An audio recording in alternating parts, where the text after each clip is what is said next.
안녕하십니까. 더불어민주당 대통령 후보 기호 1번 문재인입니다. 존경하는 국민 여러분, 그동안 얼마나 힘드셨습니까? 세월호로 끔쪽 같은 아이들을 잃고 얼마나 슬펐습니까? 박근혜 최순실 국정농단으로 대한민국이 무너지는 것을 보면서 얼마나 분노했습니까?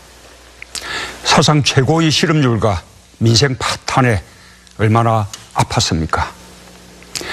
대통령 뽑을 때 제대로 검증했다면 결코 일어나지 않았을 비극입니다. 국민들은 그런 아픈 경험을 겪으면서 지금 대선 후보들을 검증하고 계십니다.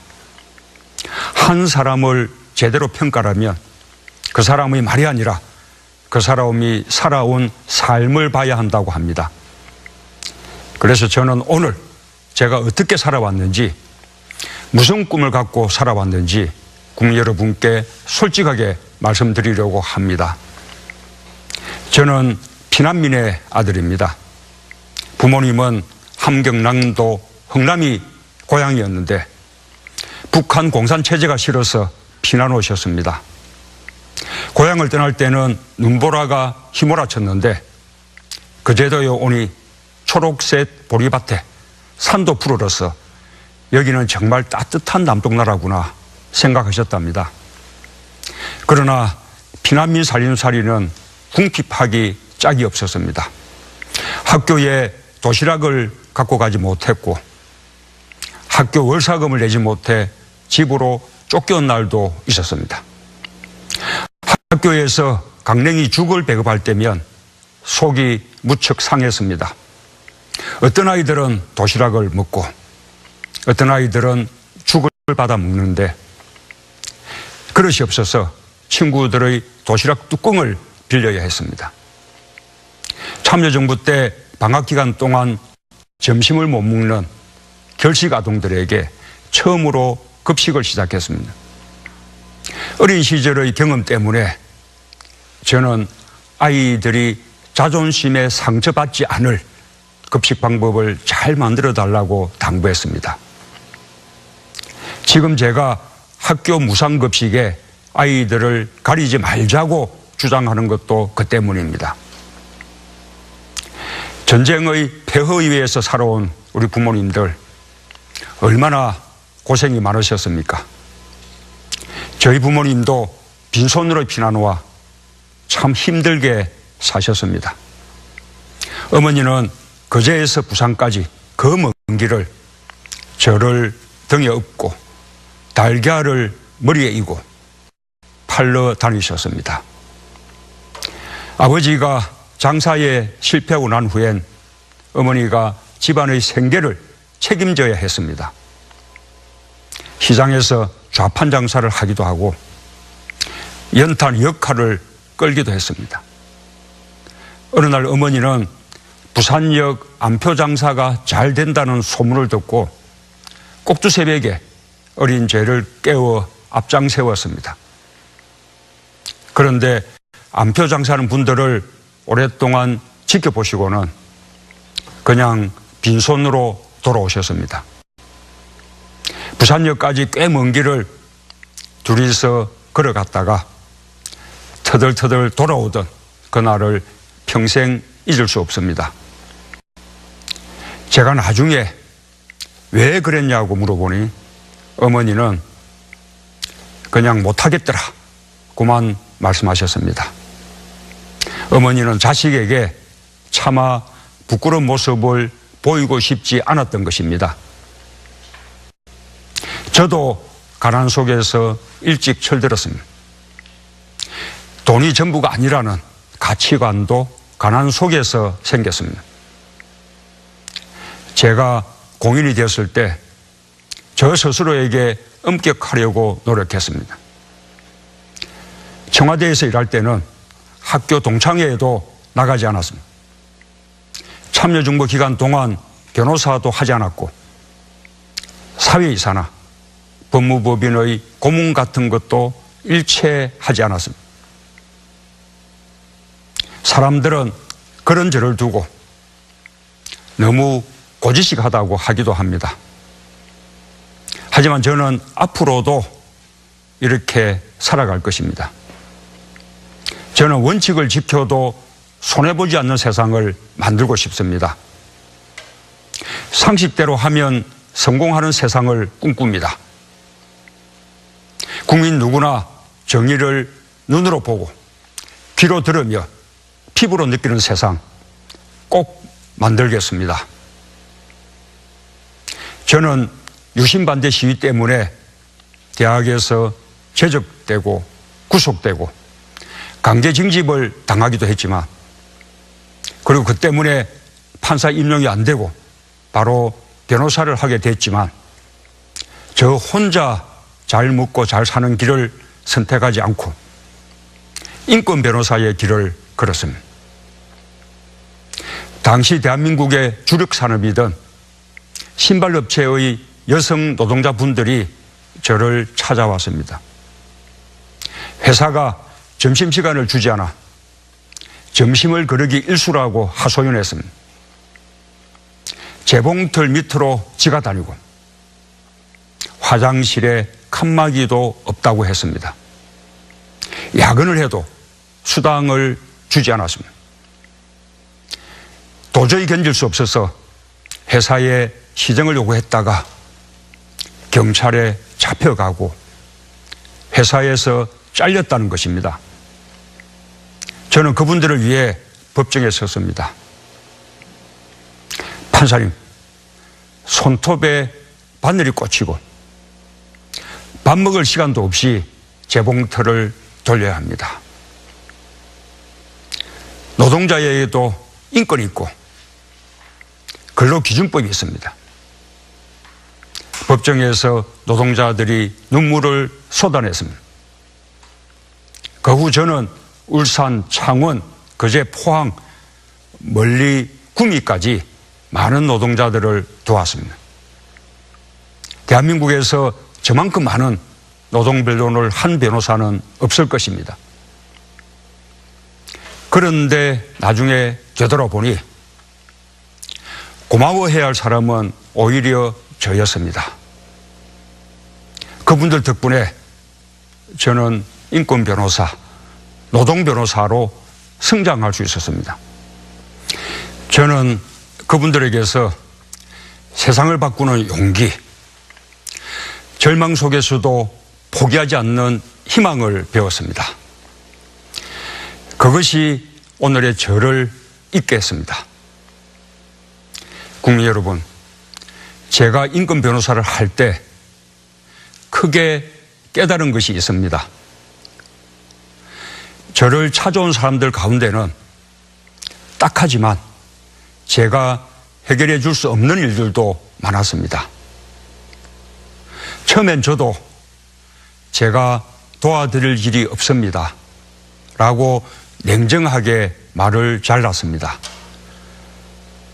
그러다가 실망하는 모습을 보고 참으면서 말을 더 듣게 됐는데, 많은 분들이 설령 제가 해결해 주지는 못하더라도 사연을 끝까지 들어주는 것만으로도 후련해야 하고 고마워한다는 사실을 알게 됐습니다.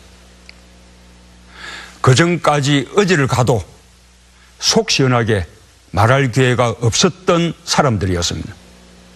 억울함을 들어주고 맞장구 쳐주는 것만으로도 마음이 풀린다는 것이었습니다. 정치도 다르지 않을 것입니다. 저는 말 잘하는 정치도 중요하지만 끝까지 경청하는 정치도 못지않게 중요하다고 생각합니다. 경청이야말로 최고의 소통입니다. 지금은 그 어느 때보다 국민을 위로하는 정치가 필요한 시대입니다.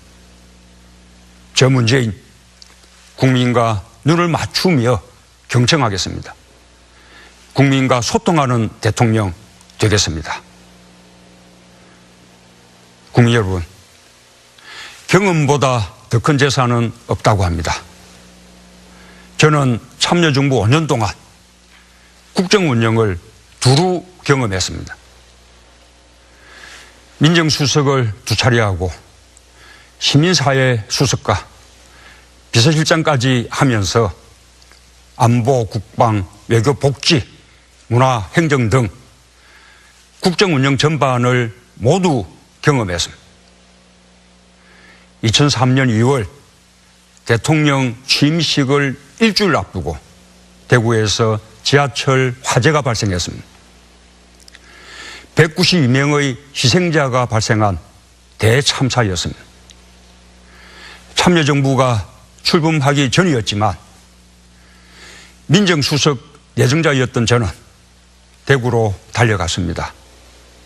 하루아침에 가족을 잃은 유가족들의 슬픔을 위로하고 대구시와 협의하면서 대책을 마련했습니다.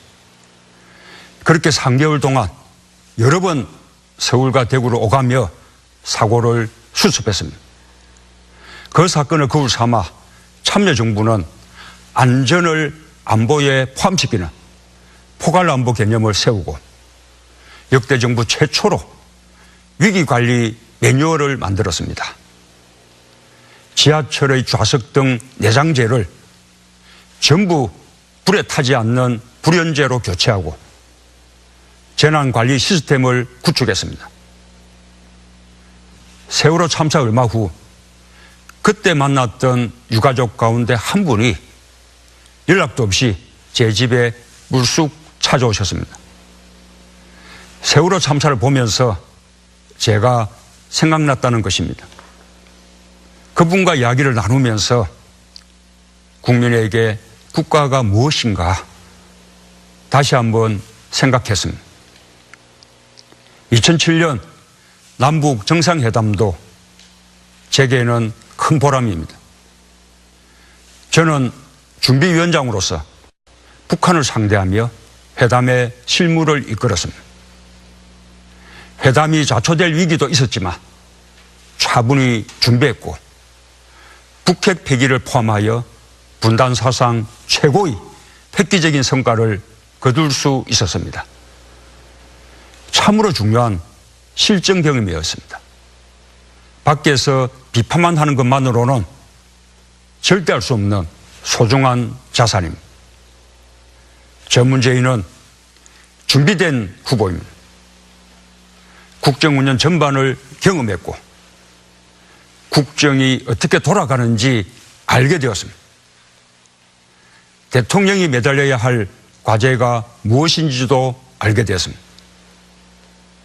저 문재인 든든한 후보입니다.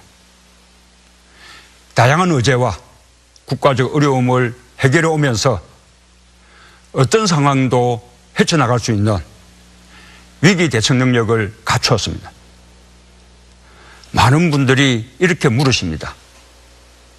그렇게 정치 안 하겠다고 하더니 결국 등 떠밀려서 정치하게 된 것 아니냐. 그러니 권력 의지가 약한 거 아니냐. 사실 옛날에 저는 정치로부터 도망치려고 했습니다. 노무현 대통령과 함께 청와대에 들어갈 때도 저는 정치 안 할 거라고 거듭 다짐하면서 시작했습니다. 제가 잘 할 수 있는 일이 아니라고 여겼습니다. 개인적으로도 사회적으로도 정치보다 더 소중한 가치들이 있다고 생각했습니다. 2004년 청와대에서 나오게 됐을 때 저는 히말라야로 떠났습니다. 자유인이 되고 싶었습니다. 하지만 대통령 탄핵 사태로 돌아왔습니다. 2008년 노무현 대통령이 임기를 마쳤을 때 저도 자유의 몸이 된 것을 기뻐했습니다. 그러나 노무현, 김대중 두 분 대통령의 연이은 서거가 제 운명을 바꾸었습니다. 대한민국의 민주주의가 거꾸로 가는 것을 보고만 있을 수 없었습니다. 그러나 지난 대통령 선거에서 저는 준비가 부족했습니다. 당과 제가 하나가 되지 못했습니다. 뼈아프게 반성하고 성찰했습니다. 박근혜 정부의 무능과 참담한 실패를 보면서 책임을 더욱 통감했습니다. 세월호와 국정농단 사태로 국민들이 받은 상처를 생각하면 더더욱 송구합니다. 그래서 절박해졌습니다. 더 단단히 준비했습니다. 국민의 정부와 참여정부 10년의 공과 과를 돌아봤습니다. 군의주의를 청산하고 민주주의를 확립했습니다. 지방 분권과 국가 균형 발전의 주춧돌을 놓았습니다. 경제와 안보에서도 유능했습니다. 남북 평화시대를 만들었고 성평등에서도 큰 발전이 있었습니다. 그러나 경제적 불평등과 비정규직 문제를 해결하지 못했습니다. 국민의 삶을 해결하지 못했다는 사실에 깊은 책임을 느낍니다. 저 문재인 민주정부 10년의 공헌 공대로 계승하겠습니다. 부족했던 부분, 실패한 부분은 반면교사로 삼겠습니다. 지난 4년 정치 경험도 풍부해졌습니다. 당대표가 되어 온갖 어려움을 무릅쓰고 당을 혁신해냈습니다. 그 결과 우리 당은 총선에서 승리했고 전국 정당으로 발돋움했습니다. 국민에게 가장 지지받는 명실상부한 수권 정당이 됐습니다. 지금 저는 절박합니다. 정치가 제게 운명처럼 다가왔다면 이제 2017년의 저 문재인은 국민의 삶을 바꾸는 것을 역사적 소명으로 받아들이고 있습니다.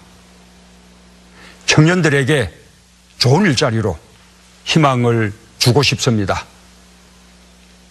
여성들이 자신의 꿈을 포기하지 않고 안심하고 살 수 있는 나라로 바꾸겠습니다. 5060 세대가 불안해하지 않고 인생 제2막을 시작할 수 있는 나라 만들겠습니다.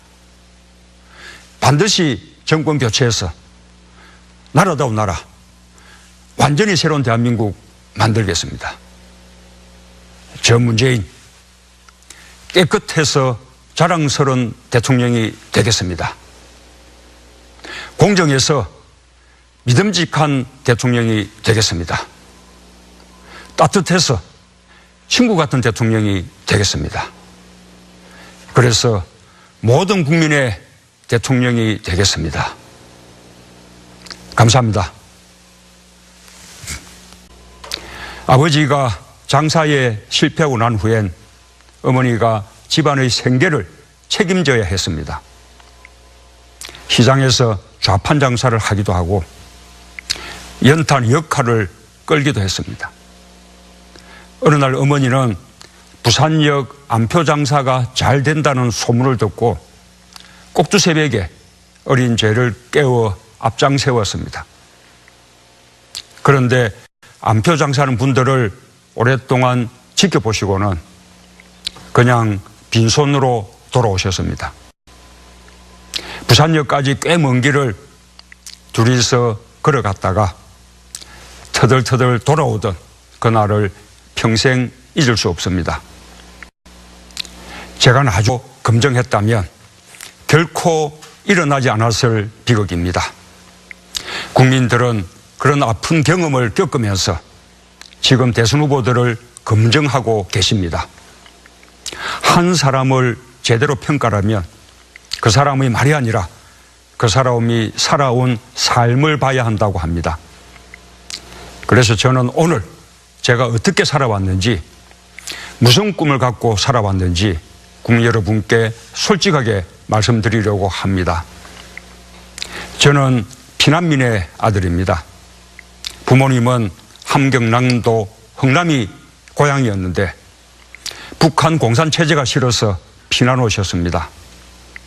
고향을 떠날 때는 눈보라가 휘몰아쳤는데 그제도요 오니 초록색 보리밭에 산도 푸르러서 여기는 정말 따뜻한 남동나라구나 생각하셨답니다.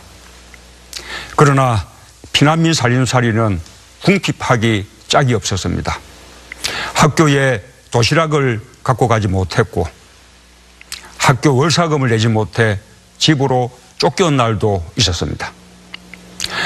학교에서 강냉이 죽을 배급할 때면 속이 무척 상했습니다.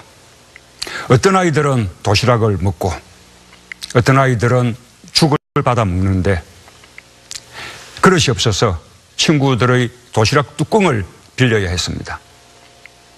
참여정부 때 방학기간 동안 점심을 못 먹는 결식 아동들에게